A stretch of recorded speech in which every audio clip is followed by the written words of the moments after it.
Isang mapagpalang araw, Kabanong, at sa lahat ng mga tagapakinig ninyo. Ako nga pala si Victor, pero mas bet ko na tawagin mo na lang ako sa pangalang Victoria. Opo, Kabanong, isa akong Serena. Pero oops, hindi lang basta-bastang binabae. Hindi ako yung tipikal na bakla na makikita lang sa kanto o sa mga kasiyahang ganap kagaya ng pageant.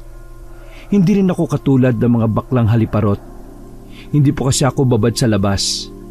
Madalas na si tatay lang ang kasama ko para umalalay sa kanyang panggagamot. Isa kasi siyang albularyo sa aming baryo. Nasanay na ako sa mga kantsaw at panghusga ng mga tao. Ganyan naman lagi kapag pusong babae. Madalas ka makakatanggap ng mga masasakit na salita. Minsan ay dinidibdib ko yon, Kabanong. Pero dahil wala na naman akong magagawa, pinapatagos ko na lang yon sa kabilang tenga ko. Ganyan kami kung ituring ng lipunan. Wala daw kaming lugar sa mundong ito. Hindi naman daw kami nabubuntis, pero bakit daw kami dumadami? Pikit mata ko na lang tinatanggap ang mga matatalim na salita nila na tumutusok sa dibdib ko. Pero sa kabila ng hindi pagtanggap sa akin ng mundo, ay naroon ang tatay ko at tanggap niya ako ng buong buo. Yun na nga ang pinakamahalaga sa akin.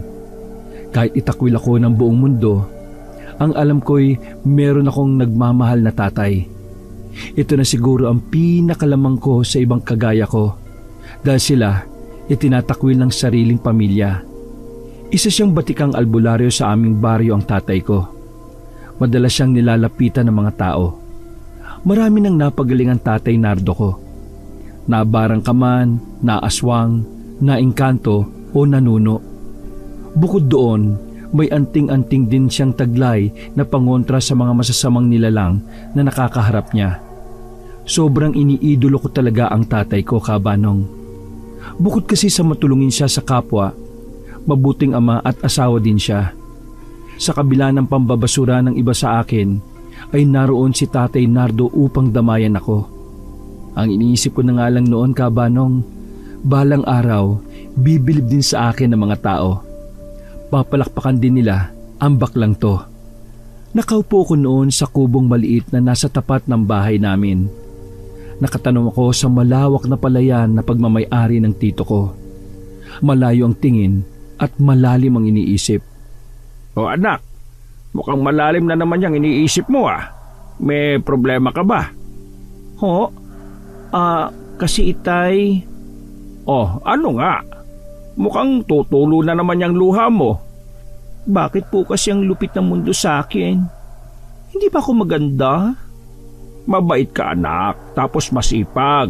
Kaya dapat maging proud ka sa sarili mo. Huwag mong isipin yung sinasabi ng iba. Kasi kung ituring nila ako, parang hindi tao. Hindi ba ako maganda, tay? Ha? Eh, gaya nga ng sinabi ko anak. Napakabuti ng puso mo at masipag ka. Kaya dapat tatay naman eh. Ayaw na lang sabihin na pangit ako. Eh wala namang ginawang pangit ang Diyos anak. So hindi ako gawa ng Diyos kasi pangit ako. Ha? Wala naman akong magagawa dyan kung yan ang paniniwala mo anak. Basta ang sinasabi ko sa iyo ay maging matatag ka. Huwag kang magpapatalo sa mga walang kabuluhang mga salita nila. Lumabang ka, Victor. Victoria po, tay. Huwag kang papatalo sa kanila. Lumabang ka, Victoria. Hindi na bagay sa iyo yung umiiyak anak. 19 years old ka na. Oh, pinata ka na, di ba? Tay naman dalaga po. Imbis na magdrama nga kami noon ni Tatay Kabanong, ay nagsitawanan na lang kami. Ganyang kabilis na paggaani ni tatay ang mabigat na dinadala ko. Niyakap na lang ako ni tatay noon, Kabanong. Napakaswerte ko na binigyan ako ng tatay na katulad niya. Kinabukasan, habang nakatutok ako sa salamin, ay biglang may dumating na tricycle. Pumurada ito sa tapat ng bahay namin. Si Nets yarn? Ay teka, ang father ko bang hinahanap ninyo? Binitiwan ko ang pulbo at saka tinawag si tatay na noon ay nasa kwarto. Matapos kong tawagin si tatay, ay agad din naman niyang pinuntahan ng mga bisita. May kasama silang dalaga na halos hindi na makagalaw dahil sa pamamaga ng kanyang katawan. 2 buwan na raw na hindi nakakalakad ang babae dahil sa karamdaman na dumapo sa kanya. Hindi nila malaman kung anong sakit ito. Maging ang mga dalubhasang doktor ay wala rin paliwanag tungkol dito. Kaya nagdesisyon silang dalhin na ito at ipatingin sa isang albularyo. Kaya sinadya nila si tatay. Hindi na bago ang kaso nila, Kaabanong. Madalas na akong makakita ng mga ganitong kaso na nagpapagamot sa tatay ko. Kung hindi nanuno, malamang binarang. Ay, sige. Tumuloy kayo at titingnan natin kung sino ang nagpapahirap sa inyong anak. Nang makapwesto na ang pasyente ay agad inumpisahan ni tatay ang orasyon. Hinawakan niya ang noo ng babae at saka ipinikit ang 2 mata. Hawak niya ang anting-anting na suot. Nako, sinasabi ko na nga ba eh. Agad na nagsitanungan ng mga kamag-anak ng babae kung ano ang nangyari sa kanilang anak. Pero tahimik lang si tatay. Nag-orasyon pa siya ng 1 beses bago marahang tinanggal ang kamay sa noo ng babae. Saka dumampot ng sinulid. Victor, tulungan mo akong ibuhol ang sinulid sa lahat ng parte ng katawan ng pasyente. Tay, Victoria po. Ay, sige na Victoria. Tulungan mo akong ibuhol itong sinulid sa bawat parte ng katawan ng biktima. Yes, Father Lalu. Napatingin na lang ang mga kamag-anak ng babae sa akin. Hindi ko ba alam kung pinipigil lang nila ang matawa. Pero syempre, hindi ko na pinansin yun at saka sinunod ang utos ni tatay. Kumuha si tatay ng langis at saka ipinahid yon sa balat ng babae. Tapos ka na ba, Victoria dyan? Yes, Tay. Tapos na po. Nagsindi ng kandila si tatay at saka nagsimula ng gamutin ang biktima. Pagkatapos ay kinausap na niya ang pamilya ng pasyente. Tatapatin ko na kayo. Medyo may kalakasan ng gumawa nito sa inyong anak. May mga nakaaway ba itong anak niyo? Mabilis silang sumagot na wala naman daw nakaalita ng anak nila.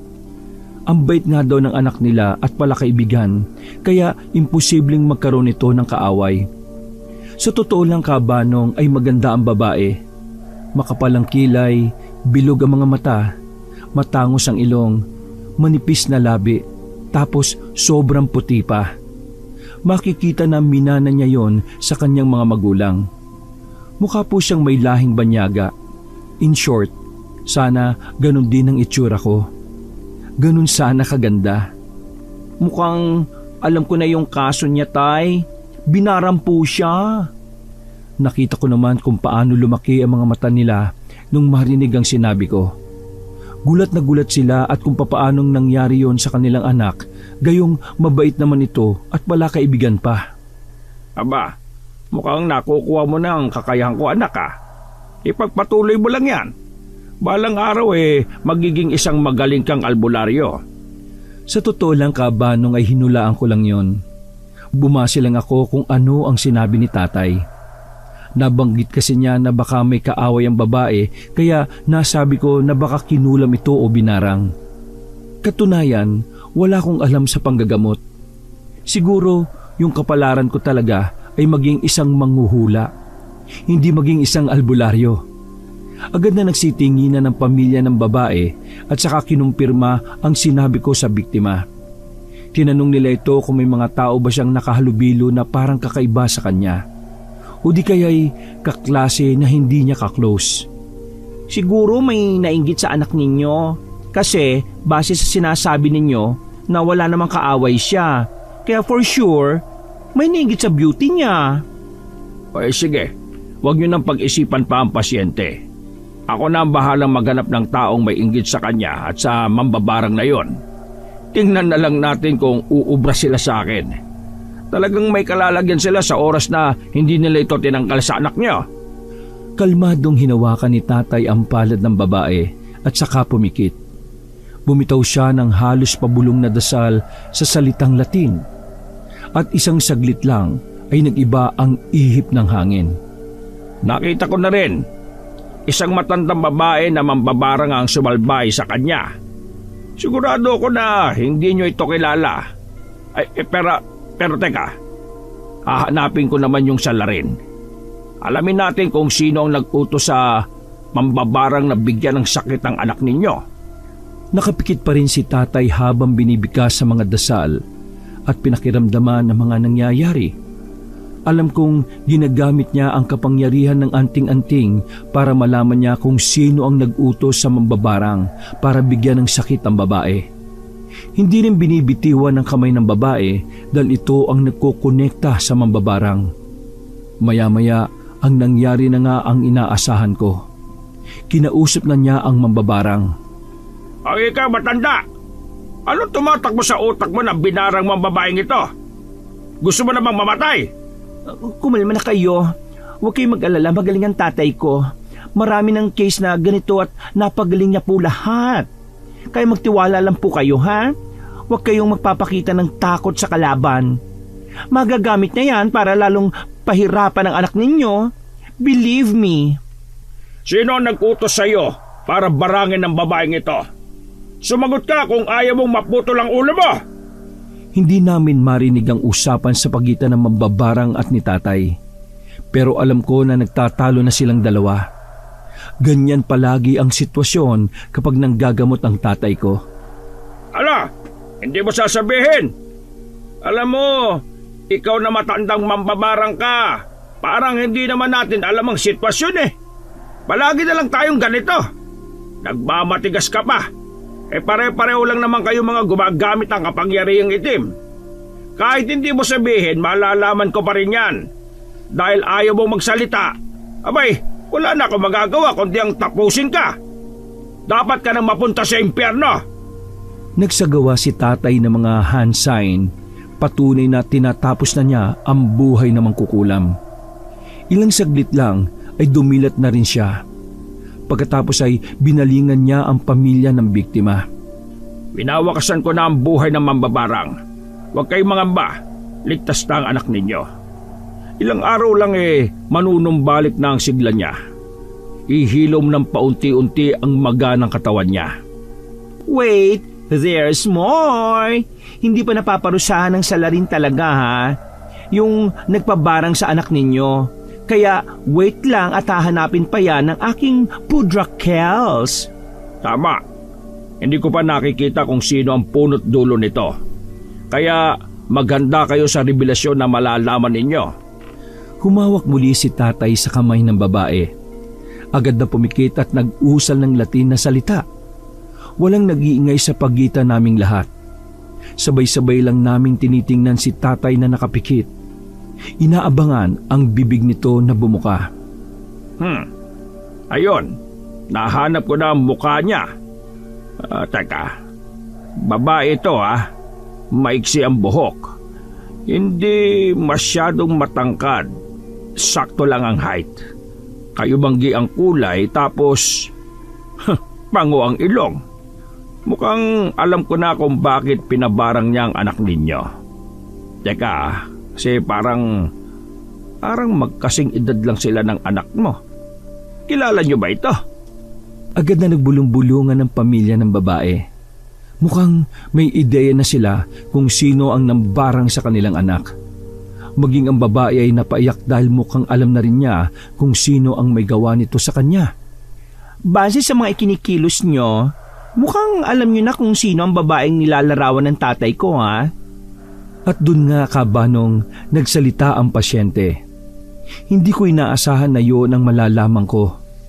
Maging si tatay ay nagulat din sa revelasyon. Dahil ang sumalbahay pala sa babae ay mismong best friend niya. Halos sumagulgol ang babae sa nalaman. Wala siyang ideya kung bakit ginawa yun ng kanyang best friend sa kanya. Gayong napakabuti naman daw nito rito. Ang sabi pang ng babae, baka daw naiinggit sa taglay na kagandahan niya ang kanyang kaibigan. Kasi minsan daw ay nabanggit ng best friend niya sa kanya na bakit daw ba sobrang puti nito at ang ganda pa. Sana daw ay ganun din siya. Pero hindi naman daw niya yon binigyan ng kahulugan. Ganyan naman lagi. Kung sino pa yung akala mo magliligtas sa'yo, hay nako, siya pa ang tutulak sa iyo sa bangin.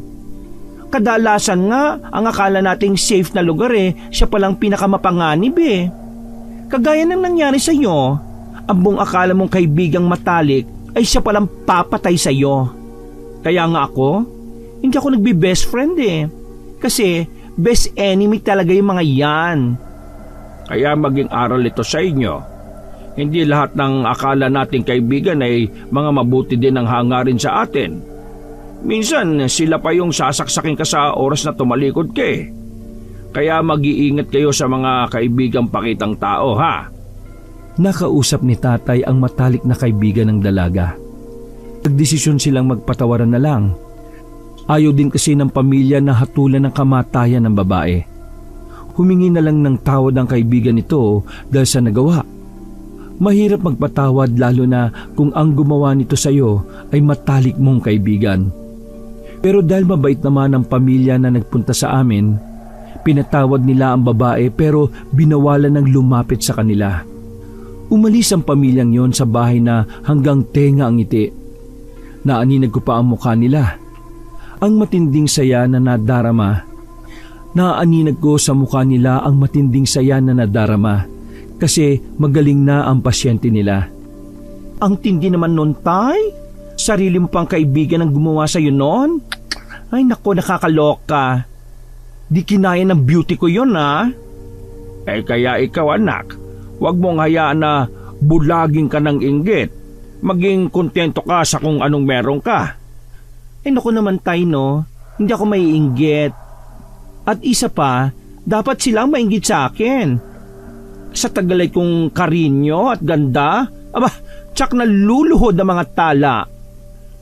Siya. Oo na. Umabot na tayo sa tala Puntahan mo na yung nanay mo at baka tapos na sa pagluluto, nagugutom na ako. Shit. Ay nako, si tatay talaga. Pagkagandahan ko na ang pinag-uusapan, talagang kontra ka. Hindi naman siya ganun, anak. Talagang natatakot lang ako na baka biglang kumidlat at matamaan ka. Abay, mawawalan ako ng mabait na anak. Diyan ka na nga, Tay. Na-stress ang ganda ko sa'yo. Sana ba yung pulbo? Makapagpulbo na nga nang maging fresh ako? Bago ko pumunta sa kusina, dumaan muna ako sa malaking salamin namin. Tiningnan ko doon ang sarili ko. Habang kumikending-kending. Maganda naman ako Ayan pak na pak. Pagkatapos kong titigan ng sarili sa salamin at nag-aalam model, ay pumunta na kagad ako kay nanay. Naabutan ko siya roon na naghihiwa ng mga sahog para sa native na manok. Paborito namin yon ni tatay, lalo na pag may papaya itong nahalo. Talagang napaparami kami ng kain. Saka isa yon sa specialty ng nanay ko. Masarap ang pagkakaluto niya na may halong pagmamahal. Dumaan ng mga araw, nasa gubat kami noon ni tatay habang nangunguha ng mga dahon at ugat-ugat na ginagamit niya sa panggagamot. Victor, anak! Tay, Victoria nga. Victoria, anak! Yes po, Tay. Anits po yun? Dapat matuto ka ng protektahan ang sarili mo. Kasi hindi sa lahat ng oras nandito ang tatay mo para protektahan ka. Ha? Ang pangit naman ng tono mo, Tay. Saan ka ba pupunta? Parang nagpapaalam ka na. Siyempre, tumatanda na ako. Nangihina na mga tuhod. Hindi natin hawak ang buhay natin. Malay mo, bukas, sa makalawa, wala na ako. Si tatay naman Bakit ka ba nagsasabi ng mga ganyan? Para ka naman timang At saka, ang lakas-lakas mo pa Dahil mo pa nga yung kalabaw na nagtatrabaho sa bukid araw-araw Hindi natin alam yung pitik ng kapalaran, anak. Kahit sabihin pang suot ko ang anting-anting na ito mananatili akong malakas. Tandaan mo sa oras na mawala ako, ipapamana ko sa iyo itong kwintas at ang panggagamot. Ay, si tatay, ang daming sinasabi. Mabuti pa, manguha na lang tayo ng mga dahon. Hindi ko nagustuhan ang naging tono ni tatay. Ayaw kong pag-usapan ng mga bagay na tungkol sa mga buhay o patay, lalo na kung involved sila ni nanay. Hindi pa ako ready na mawala sila, Kabanong. Ayaw kong mawala sila at baka hindi ko kayanin talaga. Ilang segundo din ang lumipas nang humirit muli si tatay. Alam mo namang delikado ang trabaho ko, hindi ba? Nakakabit na sa akin ang panganib, anak. Maraming mga masasamang loob dyan na gusto kong pabagsakin. Mga mangkukulam, aswang, at iba pa na pinatay ko na dati. Alam ko na ang iba sa kanilang angkan ay nagpaplano na gantihan ako. Kaya bago nila magawa yon, titiyakin ko munang nasanay na kita. Si tatay talaga, hindi ka naman nila kaya eh. Sa takot lang nila sa'yo, no? Baka takot nga yung mga yun na magpakita sa'yo eh dahil alam nila kung gaano ka kapanganib eh. Mga kampo ng demonyo pa rin ang pinag-uusapan natin dito, anak. Hindi mo alam ang takbo ng mga utak nila. Ay basta, hindi kayo mamamatay. Hindi mo pa nga ako nakikitang rumampa sa entablado habang may suot-suot na korona eh. Ako si Victoria Amanda Mendoza, 19 years old, ang binibining nagmula pa sa karyaan ng mga Diyosa. Bumaba sa lupa upang magasik na kagandahan. And I thank you. O diba, Bonggalesius? Baka ang binibining maskulado na nagmula pa sa mundo ng mga albularyo ay bumaba sa lupa upang patayin ng mga aswang at engkanto. Ganyan dapat ang sinasabi mo. Si tatay naman eh. Panira talaga. Napagalpak noon si tatay ng tawa. Kaya napatawa na lang din ako. Pero sa kabila ng masayang tagpong yun, Kabanong, ay ang hindi pala namin alam, may iba pang nakatingin sa amin. Sandali anak. Kumukulo ang langis sa bewang ko eh. Tiningnan ko ang maliit na bote na nakatali sa bewang ni tatay. Kumukulo nga yun, Kabanong. Patunay na may masamang loob sa paligid namin. Mangkukulam, engkanto, o aswang itay? Ano kaya mga nasa paligid? Sa tingin ko, uri ito ng isang aswang. Maghanda ka anak. Nandyan lang siya sa paligid natin. Nagmamasid. Ano naman ang gagawin ko dito sa ibinigay mong itak-itay? Ipangsibak mo ng kahoy. Ano ka ba naman? Malamang gamitin mo sa aswang. Tagay mo sa oras na sugurin kanya. Ha? Hindi ko yung carry, tay. Baka matigok at makulong ako. Sira, mag-relax ka nga. At para makapag-isip ka ng maganda. Kinuha ko na lang ang itak na yung kay tatay. Hinawakan ko yun ng mahigpit, Kabanong. Tagain ko raw ang aswang sa oras na lumapit yun sa akin, sabi niya. Kaya inuulit-ulit ko yun sa isipan ko. Protektahan ko raw ang sarili ko gamit yon. Hindi basta-basta itak yon, Kabanong, dahil gawa yun sa tanso at may orasyon ni tatay. Pag tinamaan daw ang aswang, ay talagang patay ka agad. Tahimik naman ang paligid namin, hanggang sa biglang may baboy namang nagpakita sa amin. Malaki at kulay itim ito. Mahaba ang dalawang pangil nito at naglalawa ang bibig dahil sa malapot niyang laway. Nagbabaga ang dalawang mata na handa ng sumalakay. Aba, mukhang may ulam tayo mamaya anak ah. Tingnan mo, ang taba ng baboy ramo. Mukhang siya yung dahilan kung bakit kumukulo yung langis mo, tay eh. Parang aswang yata yan. Aswang ba? Hindi bali na. Idagdag ko na lang sa record ko. Siguro mga pang-10 aswang na siya kung mapapatay ko siya mamaya. Kalmado lang si tatay, Kabanong. Kahit may kaharap na siyang aswang, habang ako na may nanginginig na ang tuhod. Nagbibiro pa nga siya at hindi ko naman masakyan. Talagang hindi ko man lang naaaninag ang takot sa mga mata niya. Wala siyang hawak na kahit anong patalim. Tanging kamao lang ang nagsisilbing sandata niya. Kamao lang ang gagamitin mo, tay? Oo, bakit? Minamalit mo ba ang kamao ng tatay mo? Hindi naman sa ganon, tay. Pero kamao laban sa mahabang pangil ng aswang? Ay naku anak, huwag mo itulad sa iba ang kamao ng tatay mo. Dahil singtigas pa ito ng asero. Tingnan mo mamaya. Maya-maya pa nga, Kabanong, ay sumugod na ang baboy ramo. Pinuntiryan niya kaagad si tatay. Pero tumilapon ang baboy ramo nung salubungin ito ni tatay ng kanyang kamao. halos madurog ang ulo ng baboy ramo, Kabanong. Bumulagta ito at saka hindi na gumalaw. Tumalsik din ang 2 pangil ng mabangis na hayop. Napanganga na lang ako sa nakita ko. Unang beses ko kasing nakita si tatay na nakikipaglaban sa isang aswang. Unti-unti naman bumalik sa anyong tao ang aswang matapos niyang mapuruhan. Payat na lalaki ito at matangkad. Tay, kilala mo ba siya? Mukhang hindi siya taga rito, di ba? Hindi. Hindi pamilyar sa akin ang muka. Siguro isa siya sa kamag-anak ng mga aswang dati na napatay ko. Baka nagiganti. Ha? Ang lakas naman ng loob niya na sumugod mag-isa, Tay. Tingnan mo, basag yung yuso. Ngayon alam mo na kung gaano kalakas ang kamao ng tatay mo. Ay naku, Tay, sobrang lakas. Parang maso na tumama sa puno ng saging. Talagang wasak. Dahil yun dito sa kwintas ko na ito. Balang araw, mapapasayo din itong anting-anting anak. Bibigyan ka nito ng pambihirang lakas na kahit isang gorilya hindi ka kayang pabagsakin. Pero bago ko isuot yan, gusto ko munang maranasan na makapagsuot ng korona, Tay. Dito pa rin natin. Naguluhan ako sa sinabing yon ni tatay, kaya napakunot noo ako. Dinampot niya ang maliit na payat na tuyong sanga ng kahoy at saka kinorting bilog. Napangiti naman ako noong mag-gets ko ang ginagawa niya. Ipinatong niya yon sa ulo ko, Kabanong. Kaya sinakyan ko na lang ang trip ni tatay.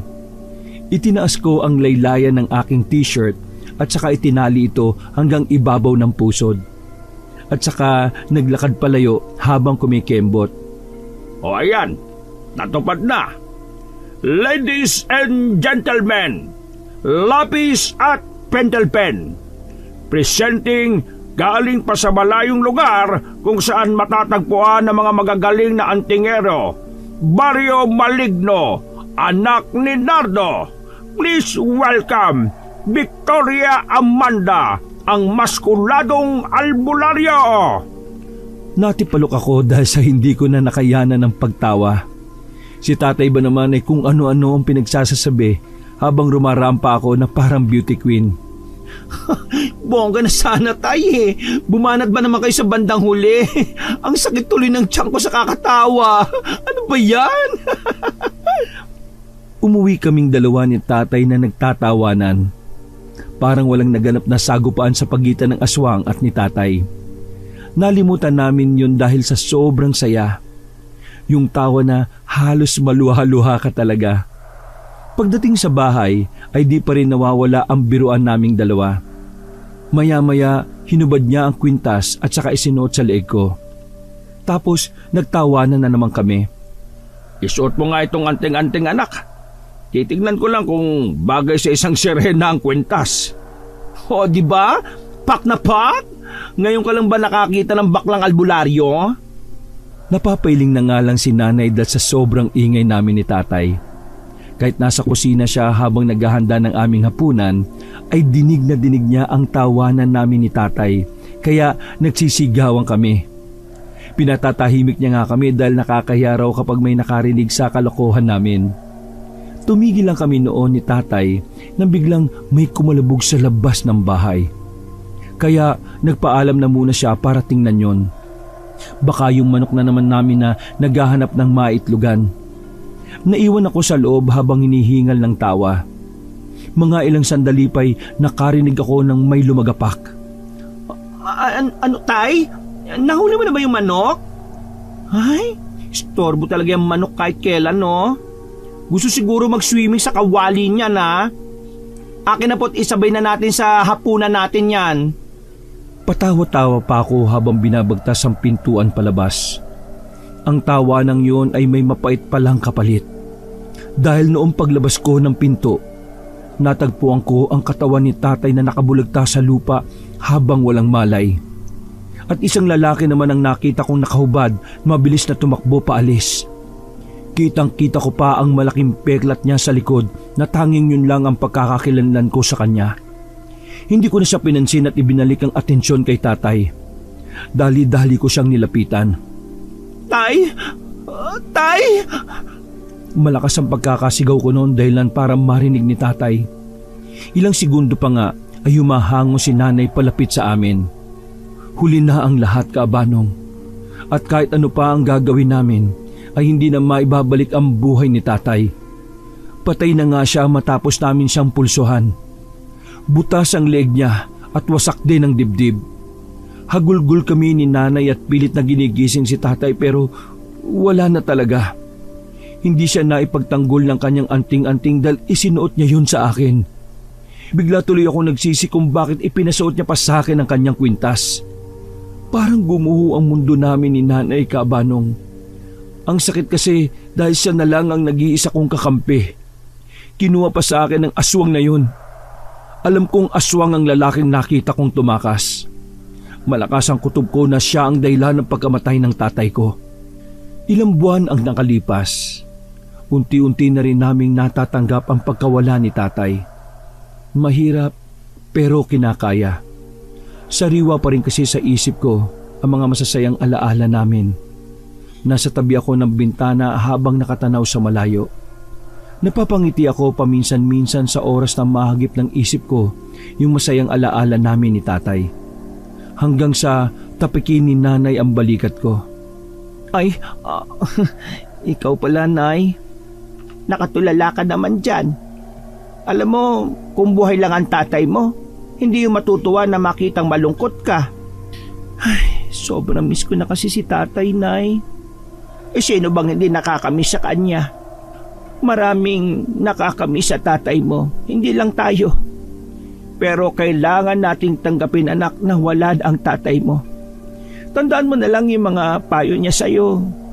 Kaya maging matatag ka sa lahat ng oras, Victor. Nay, Victoria po. Oy siya, Victoria. Maging matatag ka lagi, anak, ha?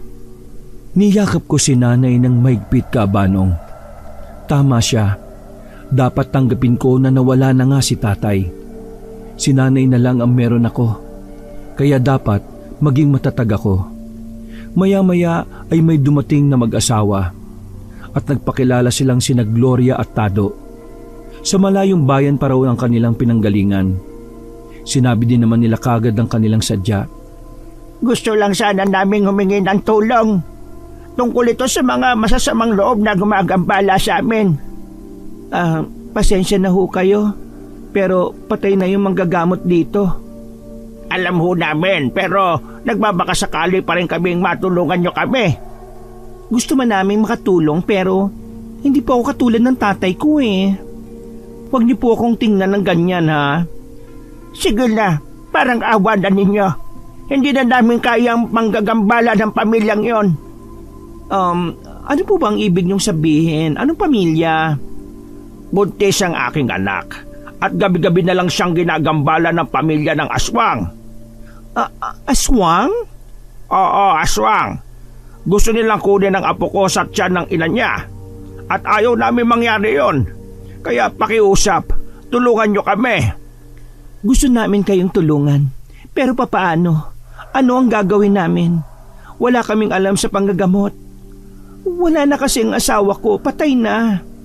Ang inyong anak, may nakapagsabi sa amin na tumutulong siya kapag nanggagamot ang asawa ninyo. Baka may alam siya para tigilan na kami ng pamilyang aswang. Hindi naman namin kailangan ng manggagamot. Ang kailangan namin ay isang tao na magtataboy sa mga aswang. Ganda. Ano? Ganda? Tama ba ang pakakarinig ko? Tinawag mo akong ganda? Napangisi ako noon, Kaabanong, sabay hipo sa mukha ko. Para tuloy akong kinilig sa narinig ko nang sabihan niya akong ganda. Siya pa lang ang nagsabi sa akin noon, kaya para akong lumutang sa alapaap. Ganda. Maganda ka. Ay kung ganon, di taran na. Huwag na tayo magpatumpik-tumpik pa, no? Gora na. San ba yan, Aling Gloria? At uubusin natin yung mga aswang na gumagambala sa inyo. Sandali lang ho, at magpapalit lang ako ng damit. At saka ako sasama sa inyo. Lalabanan natin yung mga aswang na yan. Masisilaw sila sa beauty ko. Ang tsatsaka nila. Anak, sigurado ka ba sa desisyon mo? Huwag ka magpadalos-dalos.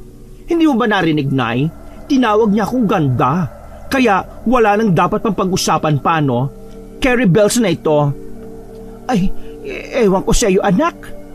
Dinampot ko ang pulbo at saka nilagyan ng mukha ko. Noong matapos ay sinugod ko naman ang lipstick sabay guhit sa bibig ko. Kaya hinila ko ni nanay na malakas. Hoy Victor, ayan ka na naman sa mga imahinasyon mo eh. Hindi pageant ang pupuntahan mo ha. Gusto ko lang malaman mo na aswang ang haharapin mo doon, hindi mga judge. Kaya mag-isip ka. Anong laban mo doon? Anong alam mo sa pagpapalayas ng mga aswang, Aber? Napatahimik ako saglit at bumalik sa ulirat. Tama si nanay na wala akong kaalam-alam sa lahat ng nabanggit niya. Pero ang totoo Kabanong, alam ko lahat na wala akong kakayahan tungkol doon. Pero may isang dahilan talaga ako kaya gusto kong pumunta sa lugar na yon at makaharap ang mga aswang. Pakiramdam ko, ito na ang panahon para patunayan na hindi lamang ako isang bakla. Isa pa, ipaghihiganti ko ang tatay ko sa mga aswang na yon. Suot ko ang anting-anting ni tatay. Ito ang magpoprotekta sa akin. Ito ang sandata ko, Nay. Panahon na para patunayan sa kanila na hindi lang ako basta bakla. Wala nang nagawa si Nanay Kabanong. Umalis ako sa bahay at sumama sa mag-asawa. Hindi man ako sigurado sa mga mangyayari, pero isa lang ang tinitiyak ko.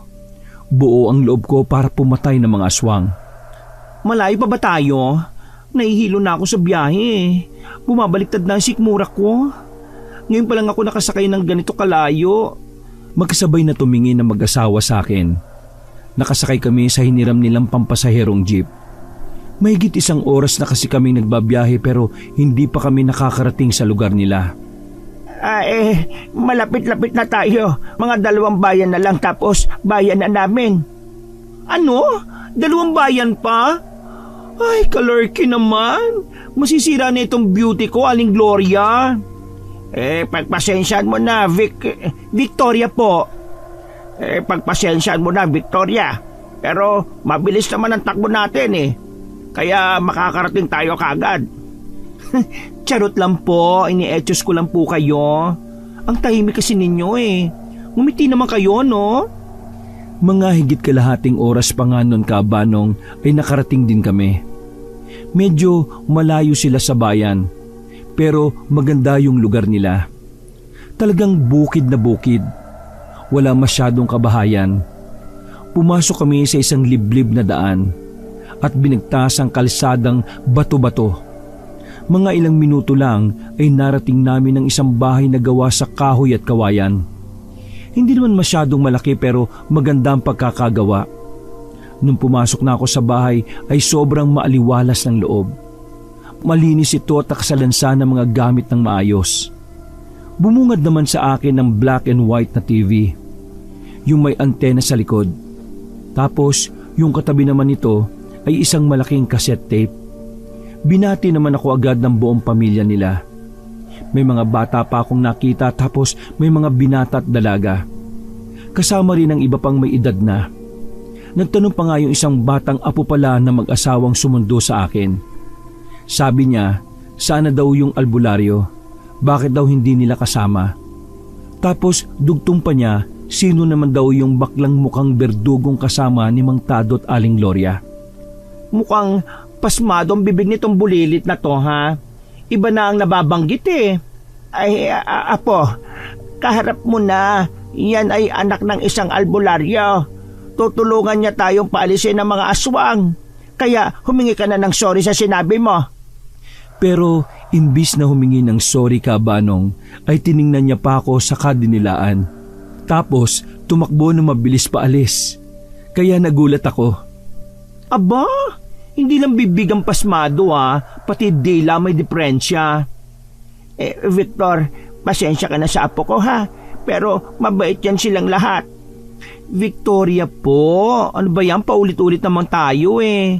Sayang ang palda ko at lipstick kung Victor ang tawag niyo sa akin. Ay, Victoria, pasensya ka na ha. Hinatid nila ako sa isang maliit na kwarto. Yun daw pansamantala ang higaan ko. Masikip pero maayos naman yun nung tingnan ko. Komportable naman ako sa loob. Bukod sa malinis ay presko din ang hangin dahil sa bintana. Kinagabihan, lahat kami nag-aabang sa pagdating ng mga aswang. Sabi nila, sigurado daw na babalik na naman daw ang mga ito. Hindi raw kasi pumapalya ang pagdalaw sa kanila. Sigurado ba kayong babalik ngayong gabi mga aswang? Mukhang anong oras na pero wala pa rin sila eh. Natiktikan yata nila na may dumating na diwata sa bahay ninyo, kaya natakot. Sigurado kaming babalik sila ngayong gabi. Wala silang pinapalampas na gabi. Lahat gagawin nila para makuha itong buntis na anak ko. Mawalang galang na po, Victoria. Ano pong sandatang dalang gagamitin mo para mataboy ang mga aswang? Ha? Kailangan pa pala ng sandata? Wala akong dalamang tado eh. Ano na lang yung gagamitin ninyo kung sakali? Wala naman pala kayong dala. Hindi nyo naman kagad kasi sinabi eh. Ano pala laman ang dala mong malaking bag? Ha? Ay, mga pampaganda ko po, lipstick, pulbo, eyeliner, at mga damit na pamalit ko. Ay, patay tayo dyan. Mukhang hindi albularyo itong nakuha natin, Gloria. Parlorista yata ito. Napapakamot na nga lang sila ng ulo noon, Kaabanong.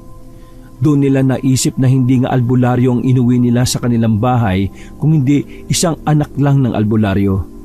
Pero maya-maya ay tumahimik din sila dahil sa mga ingay na naririnig namin sa labas ng bahay. May mga pagaspas ng pakpak din kaming naririnig sa itaas ng bubong. Mukhang nandyan na yata yung kanina pa natin hinihintay na mga bisita.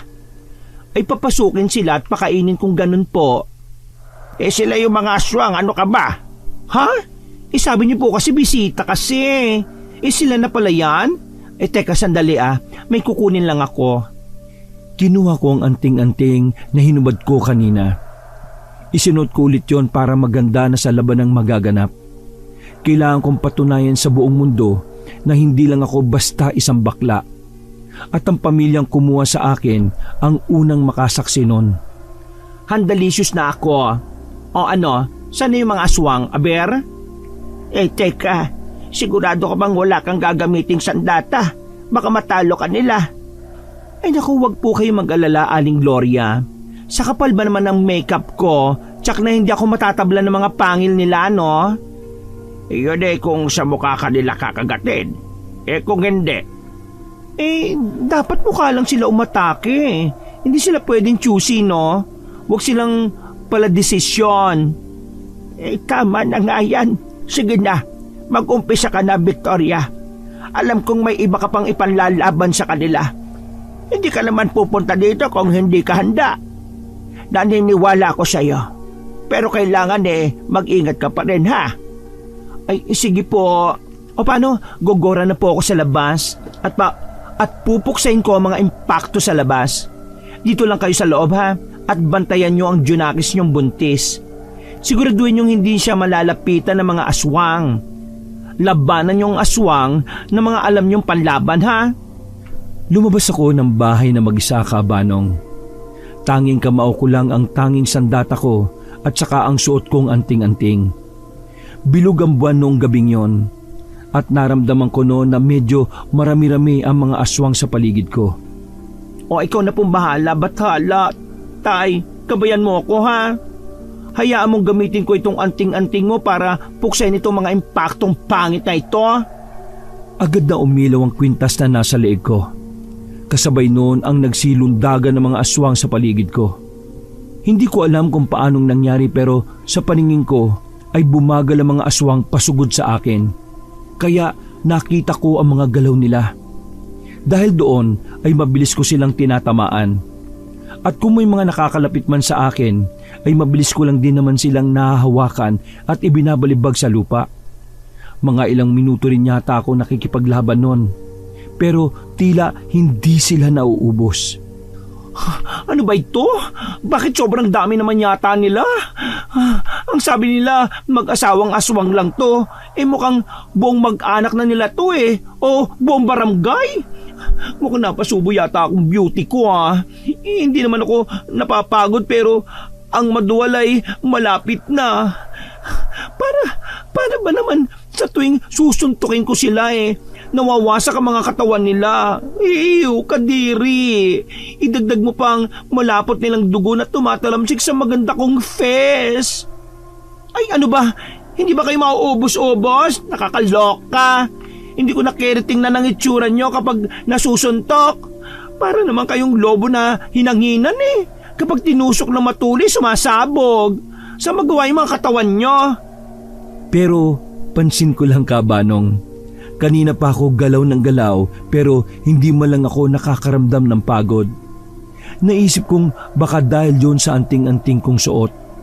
Kaya pala ganun na lang din si tatay kung magyabang sa akin kapag nilalabanan niya ang aswang. Kasi may kakaiba palang nangyayari kapag suot niya ang kwintas. Ayos ka lang ba, Victor? Ay nako, ilang ulit ko bang sasabihin sa'yo na Victoria, hindi Victor? Hindi mo ba nakikita itong suot kong backless?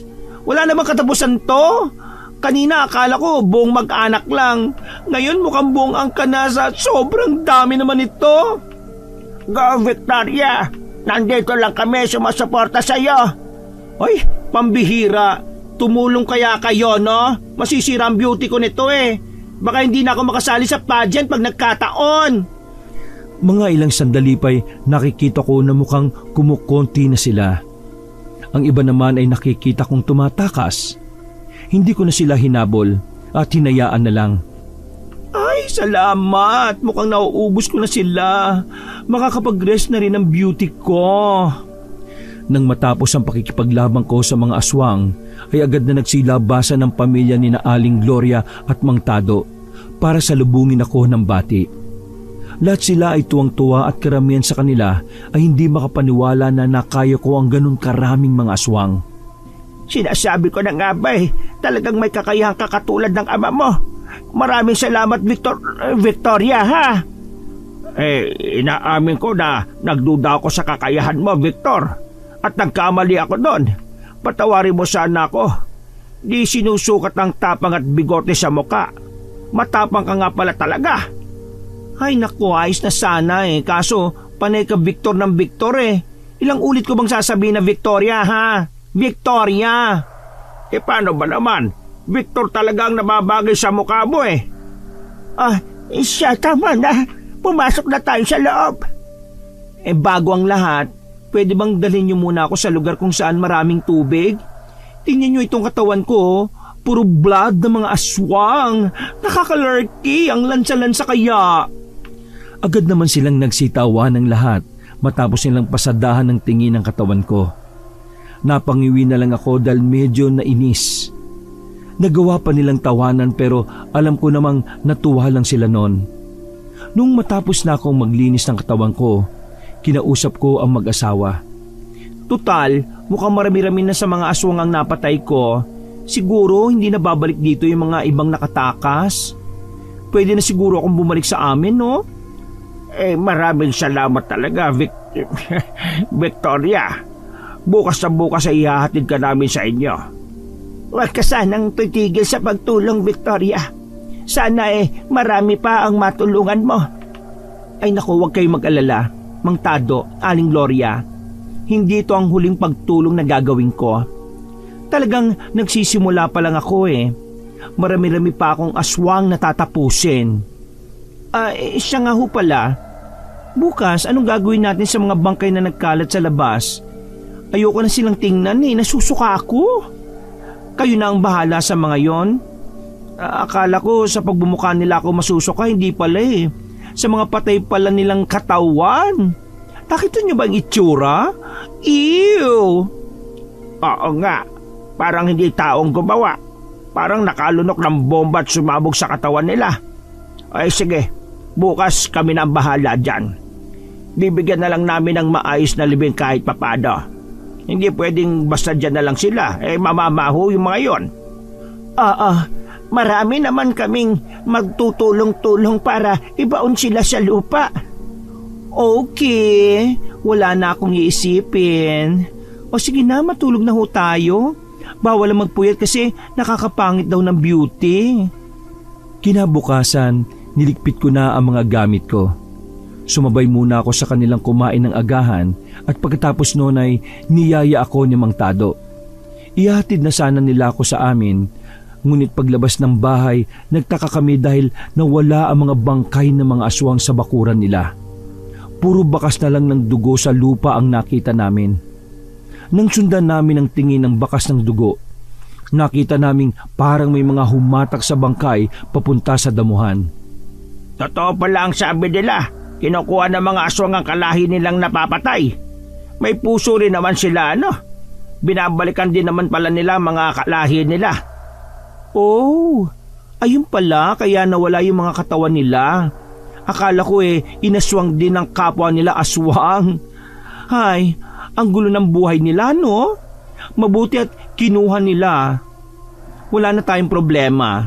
Hindi na kayo mapapagod magkukay ng lupa. Wala na kayong ililibing. Tara na ho, umuwi na ho tayo.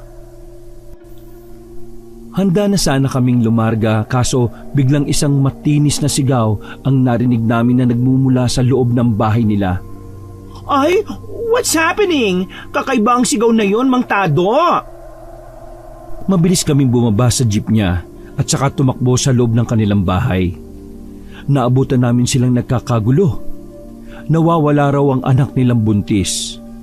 3 lalaki raw ang namataan nilang pumasok sa silid nito.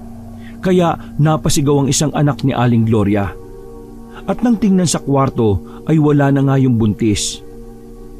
Ano ang gagawin natin? Mukhang aswang ang may kagagawa nito. Ay, kalorke naman talaga, oh. Magtatanghali na pero may aswang pa rin? Hindi talaga sila nadadala? Kailangan na nating kumilos. Baka ano pa ang gawin nila sa anak at apo ko. Sumama sa paghahanap ang ilang kalalakihan ng miyembro ng pamilya nila. Tapos may kanya-kanyang dala na kawayang sibat. Sa tulong ng anting-anting ay mabilis naming natukoy ang kuta ng mga aswang. Sa gubat na narating namin ay nakakita kami ng isang maliit na komunidad. Sa hindi kalayuan ay nakakita kami ng isang matandang lalaki na nagpapastol ng kambing. Mawalang galang na po. May napansin po ba kayong buntis na gumawi dito? Kumusta po kayo? Kaninong kambing ba yan at mukhang mataba? Masarap yung gawing kaldereta. Ay, may napansin ba kayong isang babae na buntis? Katamtaman lang ang katawan tapos morena. Pero nagulat kaming lahat sa naging sagot ng matanda. Umalis na raw kami sa lugar dahil hindi daw namin alam kung anong lugar ang pinasok namin. Ay, galit. Actually, alam ko kung anong lugar ito, Lolo, no? Lugar ng mga aswang to. Nagulat ang matanda kaya tiningnan niya ako ng matalim. Inilipat din naman niya kaagad ang tingin sa suot kong kwintas. Ang sabi niya ay umalis na lang kami ng matiwasay at walang mangyayari sa aming masama. Sa puntong yun, Kabanong, ay alam ko na isa siyang aswang. May hinahanap kasi kami. Malakas ang kutob ko na dito dinala. Tinagay nila yung anak kong buntis. Kaya ang mabuti pa, ilabas na lang po ninyo nang wala nang madamay pang iba. Opo, kaya ilabas na lang po ninyo, tatay. Ilang saglit lang ay biglang nag-iba ang mukha ng matanda. Naubos na siguro ang pasensya niya. Para siyang asong nauulol na handa ng lumapa. Nagsihabaan na ang mga kuko niya. Maya-maya ay agad niya na akong sinakmal. Pero dahil sa suot ko ang anting-anting ay hindi yun tumalab. Hindi bumao na matutulis niyang ngipin sa aking balat. Mabilis ko na dinakma ang panga niya at saka piniga ng malakas dahilan para mapaatras siya. Hindi na bumalik sa pagtikom ang kanyang bibig dahil sa ginawa ko. Maya-maya ay nagbalik siya sa anyong tao. Pero doon din natapos ang buhay niya nang saksakin siya ni Mang Tado ng dala niyang itak. Mula sa kalawang tagiliran ng matanda ay tumagos ang itak sa kanang tagiliran. Wow! Ginulat mo naman ako, Mang Tado, ah. Mukhang kaya mo naman palang protekta ng pamilya mo eh. Bakit ka pa humingi ng tulong sa akin? Gigil na gigil ka, ah. Baon talaga ang weapon mo. Nagpapakitang gilas lang yan. Yung kaya lang naman yan yung mga nangihinang aswang na. Pero sa oras na makarinig yan ng huni ng aswang, akala mo sisiw na nabasa. Ay, tumigil ka nga, Gloria. Talagang pinapahiya mo pa ako dito Oh, kalma. Dito pa kayo mag-aaway? Ano ba kayo? Pwede bang sa banyo nang tapusin yan? Mabuti na lang at kumalma din silang dalawa, Kabanong. Nagpatuloy kami at pumasok sa bakura ng maliit na komunidad. Walang katao-tao sa loob. Gawa ng kugon at kawayan ng mga bahay. Kahit di pa kami tuluyang nakapasok, ay naamoy ko na ang nakakasulasok na amoy. Malansa at masangsang na amoy ang sumama sa hangin. Mukhang tulog pa sila. Magtawag ka nga, Tado. Tao po! May tao ba dyan? Oh, mag-ingat kayo. Mukhang mapapalaban tayo dito. Hindi lang 10 ang mga aswang dito. Mukhang marami sila kagaya kagabi. Kung sakaling susugurin kami ng mga aswang ay mabilis lang silang matutumba. Kasama naman namin ang 4 na mga anak na lalaki ni Aling Gloria at Mang Tado. May mga kanya-kanya silang hawak na sibat. Kung hindi kayo lalabas, mapipilitan kaming sibatin at sunugin ang mga bahay ninyo. Tama! Ay teka, may posporo ka bang dala dyan, Tado? Wala nga Ikaw meron ba? Ay pambihira. Sigaw ka ng sigaw dyan na susunogin wala ka naman palang dala. Tayo pang mapapahiya niyan Ano ka ba? Pasindak ko lang yon para lumabas siya. Lolo niyo ba yung pinatay namin? Lumabas na kayo at mag-usap-usap tayo. Napapaligiran na namin kayo. Alam naming nasa inyo ang buntis. Kaya sumuko na kayo kung ayaw niyong paulanan namin kayo ng sibat. Mga anak, sa oras na may makita kayong aswang, sibatin niyo kagad Agad na nagsitanguan ng mga anak ng mag-asawa. Maya-maya ay marahas bumukas ang pinto. Nakahanda na rin ang 4 na mga anak na mag-asawa sa pagsibat na gagawin. Lumabas ang isang lalaking walang suot na damit pang itaas. Noong handa na sana siyang sibatin ng isang anak ni Mang Tado, ay sumigaw ako para pigilan siya. Sandali! Bakit ba? Anong problema? Ang gwapo niya kasi. Pwede bang iba na lang yung sibatin ninyo? Bihira ka naman. Aswang pa rin yan. Iba ka pwede pa siyang magbago Tingnan nyo, mukhang mabait naman. Grabe, may abs siya. Ikaw nga ang tumigil, Victoria. Hindi ngayon ang panahon para maglandi. Nako, Victor. Mamamatay yung anak at apo ko nang dahil sa'yo. Loko ka talaga. Nagkukurting puso pa talaga yung mata mo. May asawa ka na ba? Ang gwapo mo naman. Sumama ka na lang sa akin. Dali. Maya-maya ay naramdaman ko na lang ang pagbatok sa akin ni Aling Gloria. Ay, gumising ka nga, bakla ka. Hindi tayo pumunta dito para dyan. Alalahanin mo na nandito tayo para iligtas ang anak at apo ko, ha? Sige na mga anak, sibatin nyo na. Hindi ko na nga sila napigilan, Kabanong. Sinugod ng mga anak nila ang lalaki. Pero hindi tinamaan ang gwapong yon dahil mabilis siyang nakaiwas. Kaya napatingin ako. Umiwas ka, baby! Saan ka ba talaga kakampi? Sa amin o sa mga aswang? Sa gwapong aswang. Ay, biro lang. Siyempre sa inyo, no? Di sugurin mo na ang aswang na yan at kunin ang anak ko sa loob ng bahay nila. Hindi ko kayang patayin ng isang tulad niyang aswang. Tingnan mo, ang tami. Kung hindi mo kaya, ako na lang ang magliligtas sa anak ko. Tumakbo na nga si Mang Dado pasugod sa loob ng bahay. Agad niyang hinato ng dala niyang itak ang gwapong lalaking nagsaaswang na.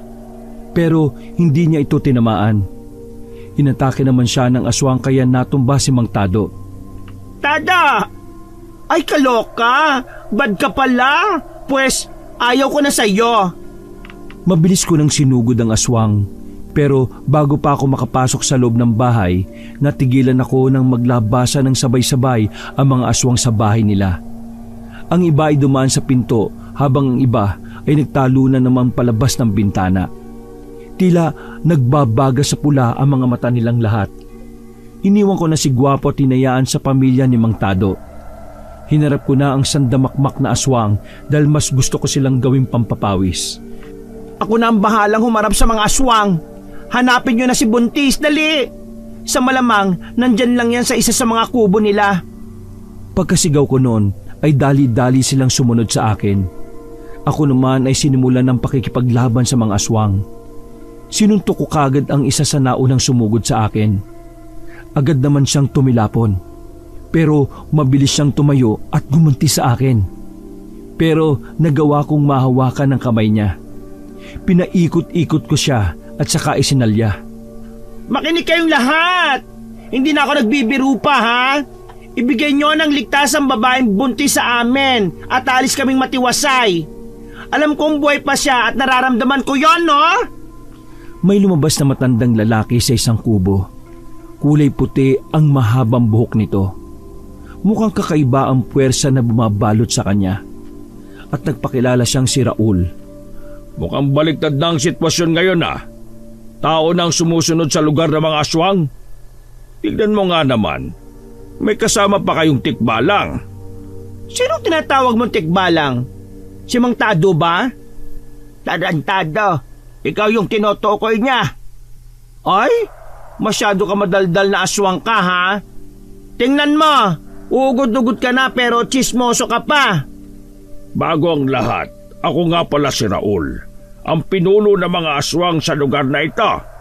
At hindi namin ibibigay sa inyo ang babaeng buntis dahil siya ang gagawin naming alay bukas sa Panginoon naming darating. Hoy Lolo, mukhang hindi mo na yata ako kilala, no?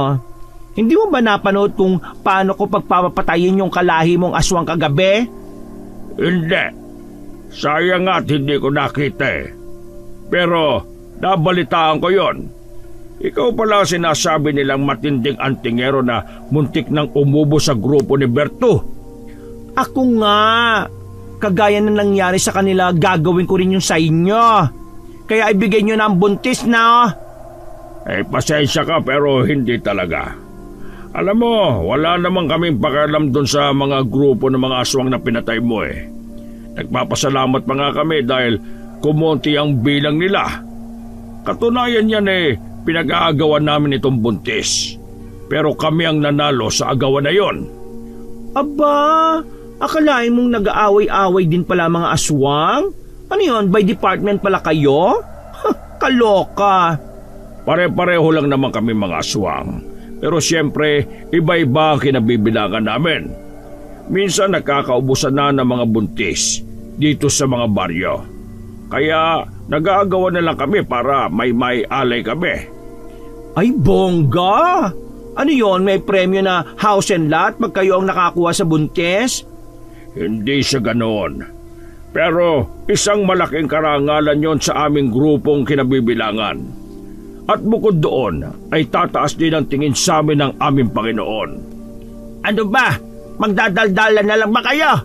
Yung anak ko, iligtas mo na, Victor. Hindi naman makita kung saan nila tinatago Hoy, shut up. Sinasabing Victoria, hindi Victor. Nako, kapag nagdilim ang paningin ko, baka maging aswang ang tingin ko sa'yo at maisama kita sa mga ililigpit ko mamaya. Kahit ano pa, basta iligtas mo yung apo ko at anak ko. Parang awa mo na, tama na yung usapan na yan, ano ba? Ay, mambihira naman itong si Manong Tado, Alam mo na nagchichika-chika pa nga kami dito O siya, oo na. Hagilapin na natin si Buntis. Lumapit ako ng bagya at saka tumigil ang isang dipana ang layo ko sa matandang aswang. Yan ba ang anting-anting na nagpabagsak sa grupo ni Berto? Mukhang kakaiba nga yan Pero marami na ako napatumba ng mga albularyo na may taglay ding mga anting-anting. Kaya magagawa ko ulit yun. Oh, talaga? Capital OMG? Abay, bigla akong kinabahan Hinipo ko ang kwintas dahil parang nanginginig ito. Tapos, taimtim na nag-usal ng isang orasyon na pinakabisa pa sa akin ng tatay ko. Galing sa libro ng mga albularyo ang orasyon na yon. Anong ginagawa mo? Humihiling? Kung ako sa'yo, itigil mo na yan. Dahil walang kwenta yan sa akin. Oo, humihiling ako ng lipstick. Anong akala mo sa anting-anting ko si Santa Claus? Humiling ka na rin ng foundation para may pangtapal ka dyan sa mukha mong lubak-lubak. Aba, namemersonal na to ah. Sige, mamaya hihiling din ako ng mouthwash. Ibibigay ko sa'yo kasi ang baho ng bunganga mo eh. Agad ko siyang sinipa, Kabanong. Hindi ko na kasi maarok ang amoy ng bunganga niya. Nakakasulasok ito na parang nanununtok na. Tumilapon siya at agad din namang tumayo na parang walang nangyari. Pinagpagan niya ang sarili at saka naglakad pabalik sa akin. Hindi ko na siya hinayaang lumapit pa sa akin. Sinugod ko na siya at pinatikim ng sampal gamit ang aking malabakal na palad. Mamaya ko na ibibigay yung mouthwash mo ha. Itong sampal ko na lang munang salagin mo. Mabilis naman niyang naiwasan ang sampal ko na yon. Nagpalit kami ng mga atake. Ilang mga kalmot din ang natatamo ko sa kanya. Pero nagagawa ko rin makaganti. Dahil iniindad din niya ang mga sugat sa tuwing matatamaan ko siya ng suntok at mga sampal. Sige pa, Victoria! Go! Malakas nga itong matanda na to. Hindi kagaya ng mga aswang na sumabog ang katawan sa pag-atake ko. Eto, makunat ang balat. Aling Gloria, kung yung sinisigaw nyo dyan hinahanap nyo na yung anak nyo, di nabawasan sana yung trabaho ko. Hindi pwedeng wala siya dyan. Itinatago lang niya yan.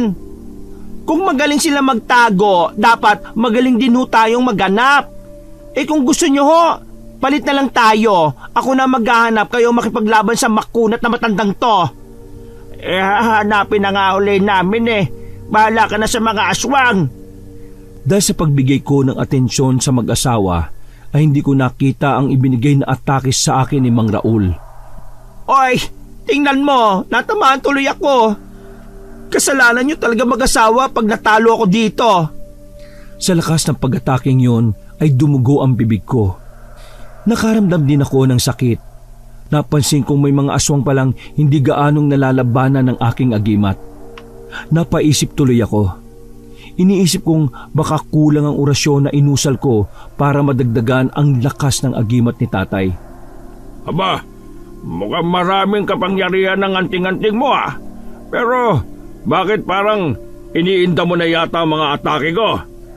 Ano, iniinda?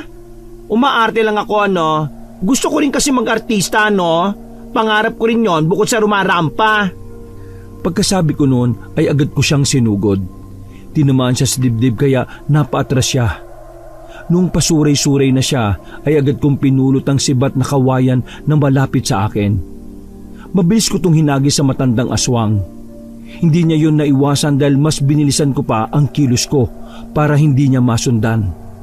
Tumusok ang kawayan sa kanyang dibdib. Bumulwak ang dugo sa kanyang bibig at saka marahan siyang natumba. Nilapitan ko siya at saka binunot ang sibat.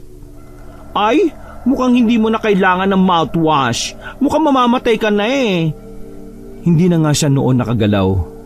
Nakatirik ang mata niya nang tuluyang mawala ng hininga. Nagsiatrasa naman ang ibang aswang noong makita nilang patay na ang kanilang pinuno. May isang aswang kaming nakita na itinutulak pa ang buntis na hinahanap namin. Kusa na niya itong ibinigay sa amin. Pagkatapos ay dali-dali siyang tumakas. Kaya matiwasay naming nakuha ang babae. Hindi na rin kami tumagal sa lugar. Inaya ko na rin sila kasi napagod din ako sa pakikipaglaban sa matanda. Kakaiba talaga ang matandang yun dahil nakaramdam ako ng pagod sa kanya. Hindi kagaya ng ibang mga ordinaryong aswang. Hindi talaga akalain na isa kang bakla, Victoria. Mas malakas ka pa talaga sa mga lalaki. Parang may sahalimaw ang katawan mo. Ayos na sana yung dinaig ko yung mga lalaki Kaso dinugtungan pa ng pagkahalimaw. Iba rin talaga kayong pumuri May pagbagsak sa huli. Pero sayang nga lang at namatay yung poging aswang Yan ka na naman sa pogi Mukhang yan ang kahinaan mo Diyan ka matatalo kapag di mo yan nakontrol. Pero Maraming salamat talaga, Victoria, sa lahat-lahat ng tulong mo sa amin. Ay, sa wakas, tumama ka rin, Mang Tado. Sigurado naman ay makakauwi na ako nito sa amin, no? Wala na sigurong aberya, ano? Oo, may atid na kita sa inyo. Tunay na ito. Ay nako, salamat naman. Namimiss ko na yung Mudrakels ko eh. Natuloy na rin ang uwi ko sa amin kinabukasan. Tiniyak ko kasing hindi na sila babalikan ng mga aswang. Palagay ko'y natakot rin sila sa akin, Kabanong. At wala na rin ang kanilang pinuno kaya wala na mag-uutos sa gagawin nila. Pagka-uwi ko sa bahay ay sinalubong agad ako ni nanay ng yakap. Miss na miss niya daw ako. Ay sos, 2 araw lang naman akong nawala, Mudrakels eh. Grabe naman po kayo kung yumakap. Na-miss nyo talaga yung anak nyo na pang Miss Universe, ano? Na-miss ko kasi ang ingay mo. Saka wala kasi ako makausap dito sa bahay. Kaya kahit 2 araw ka lang nawala miss na talaga kita. Abay, sobra ang pag-aalala ko kaya sa'yo. Kayo rin naman ho, na-miss ko. Sa sobrang pagka-miss ko nga ho sa inyo, ang dami kong baong kwento.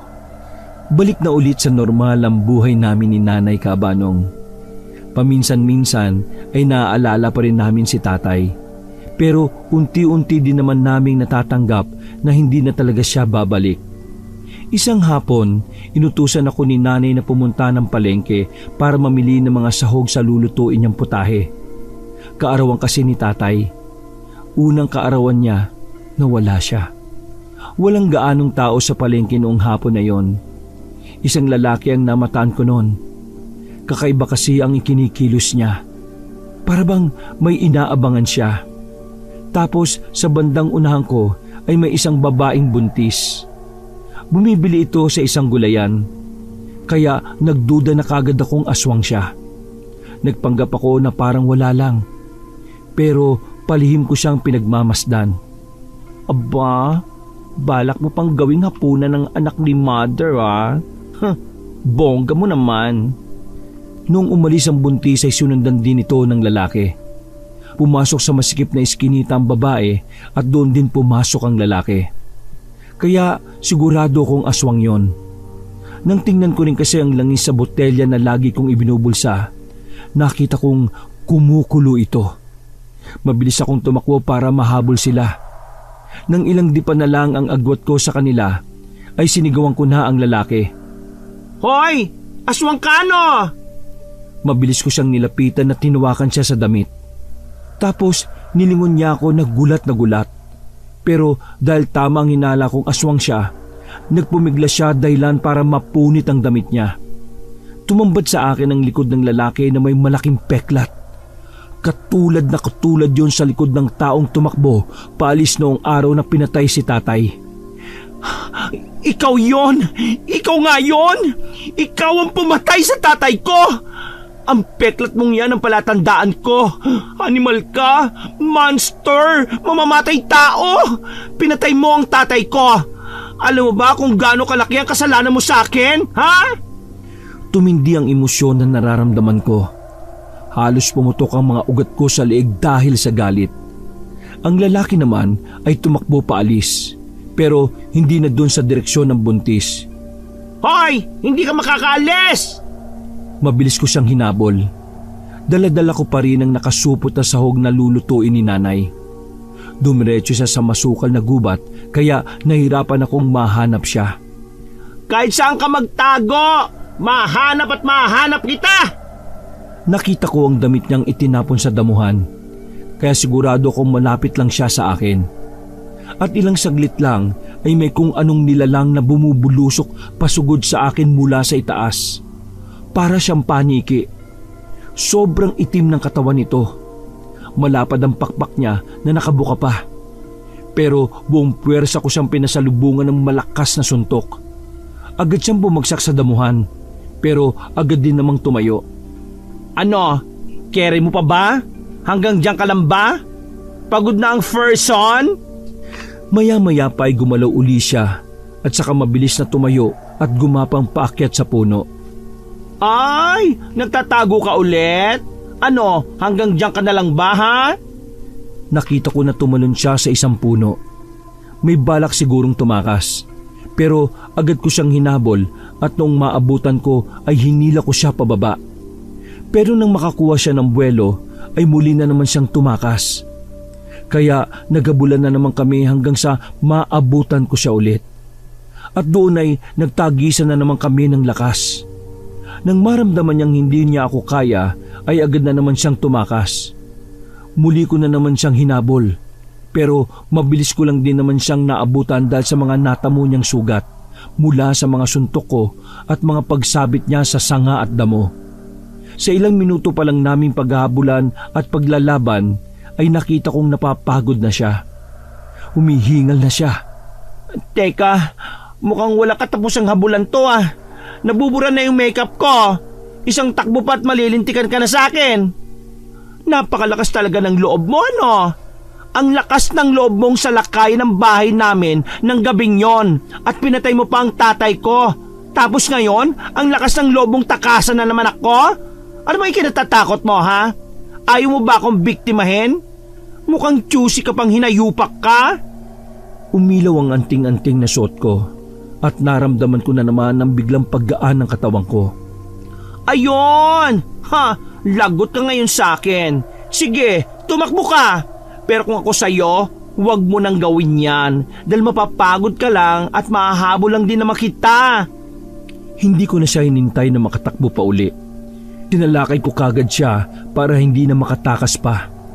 Tumilapon siya sa dulo pero noong nilapitan ko ay hindi ko na siya nakita sa kanyang pinagbagsakan. Ay, biglang na-disappear? Kalurky ah.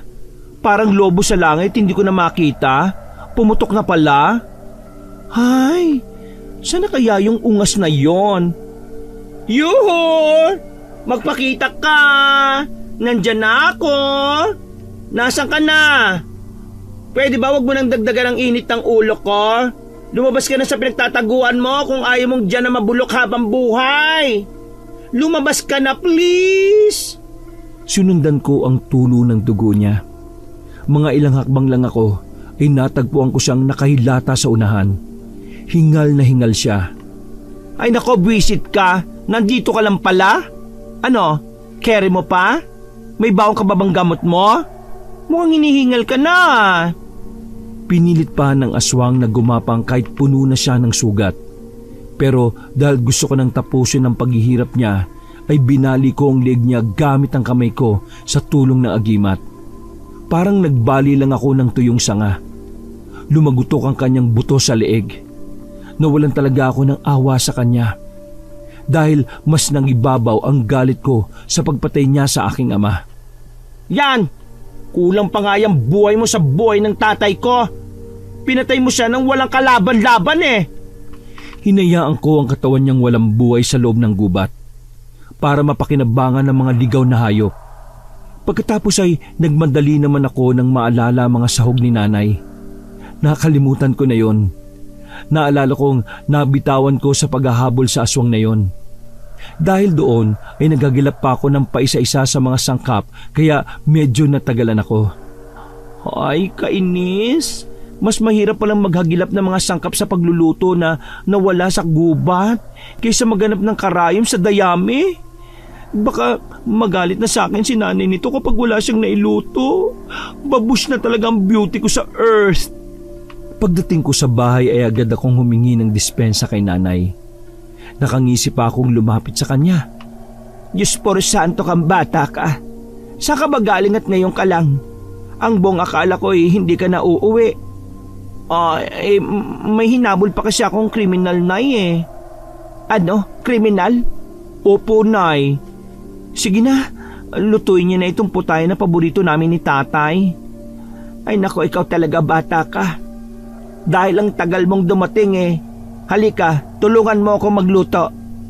Hindi ko na sinabi kay nanay ang totoong nangyari, Kabanong.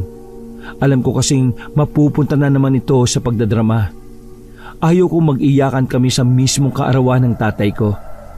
Pagkatapos namin magluto, ay dumalo kami sa puntod ni tatay at doon namin ginanap ang birthday niya. Kumalat sa ibang baryo ang nagawa kong pagtataboy ng mga aswang sa di ko malamang dahilan. Kinilala nila ako na isang baklang antingerong anak ni Nardo at mataas ang tingin nila sa akin. Hindi lamang isang bakla, kundi baklang bayani raw. Ang pangarap kong makoronahan ay hindi natupad sa isang pageant. Pero ang simpatsya ng mga tao sa akin sa baryo ay higit pa sa isang kandidatang nakoronahan. Ang dating babakla-bakla lang, ngayon ay nirerespeto na. At malaki ang kontribusyon sa bayan. Itinuloy ko po ang pagiging albularyo ng tatay ko na pangarap niya para sa akin, Kabanong. Sa paglipas ng panahon, doon ko lang nalaman na tama pala si tatay.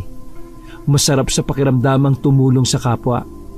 Masaya kapag may nagpapagaling akong may sakit. Masaya kapag may naililigtas akong taong gustong biktimahin ng aswang. Alam kong masayang-masaya ang food rakals ko sa heaven dahil sa nangyayari sa buhay ko. Tinupad ko ang pangarap niya, pero ang kinaiinisan ko lang minsan, hindi natatandaan ng mga taong pangalan kong Victor o Victoria kahit ilang beses ako magpakilala. Nakilala po talaga akong baklang albularyong anak ni Nardo. Pero masaya na rin po kasi ako. Kasama ko pa rin ang tatay ko sa bawat gawain ko sa buhay.